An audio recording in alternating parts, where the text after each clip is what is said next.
Assalamualaikum. Apa kabar semua? Semoga sehat selalu. Kali ini kita akan mempelajari tentang fungsi Al-Quran serta kandungan Quran Surah An-Nisa ayat 59 dan Quran Surah An-Nahl ayat 64. Fungsi Al-Quran. Yang pertama, yaitu Al-Quran merupakan wahyu Allah Subhanahu wa Ta'ala yang diturunkan kepada Nabi Muhammad SAW yang terjaga keasliannya. Sebagai bacaan mulia yang dapat menyejukkan hati bagi yang membaca maupun yang mendengarkannya. Dan Allah Subhanahu wa Ta'ala memberikan kebaikan atau pahala bagi yang membaca dan mendengarkannya. Lebih dari itu, Al-Quran dapat menjadi penolong bagi pembacanya kelak di hari kiamat. Yang kedua, yaitu Al-Quran diturunkan kepada Nabi Muhammad SAW sebagai petunjuk, penjelas, dan pembeda antara kebenaran dengan kebatilan. Secara umum, Al-Quran diturunkan kepada umat manusia untuk dibaca, dipahami, dan diamalkan sebagai pedoman hidup. Yang ketiga, yaitu nilai yang terkandung dalam Al-Quran bersifat universal, sehingga peruntukannya tidak mengenal batas waktu, wilayah, dan zaman.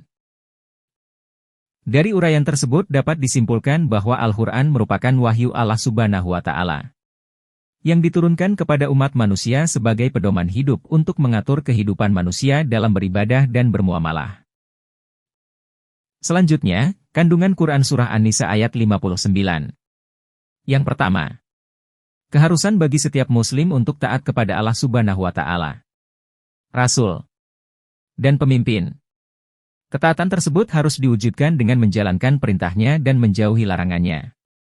Yang kedua, ketaatan dan kepatuhan harus didasari atas keimanan yang sesuai dengan Al-Quran dan hadis. Yang ketiga, keharusan menaati pemimpin yang baik dan benar, yakni selama tidak bertentangan dengan Al-Quran dan hadis.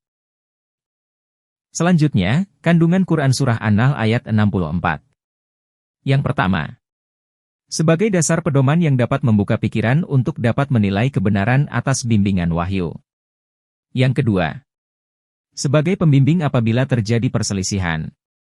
Yang ketiga, sebagai rahmat bagi orang yang beriman. Selanjutnya, contoh perilaku yang mencerminkan Quran Surah An-Nisa ayat 59 dan Quran Surah An-Nahl ayat 64. Yang pertama, setiap umat Islam wajib patuh dan taat kepada Allah Subhanahu wa Ta'ala dan Rasul, serta pemimpin, selama perintah pemimpin tidak bertentangan dengan syariat Islam. Yang kedua, selalu mengembalikan setiap permasalahan kepada Al-Quran dan hadis. Yang ketiga, meyakini Al-Quran dan hadis dapat dijadikan pedoman dalam kehidupan.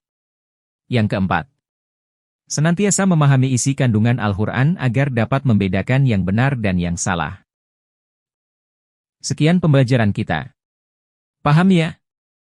Jangan lupa like, komen, dan subscribe. Terima kasih. Wassalamualaikum.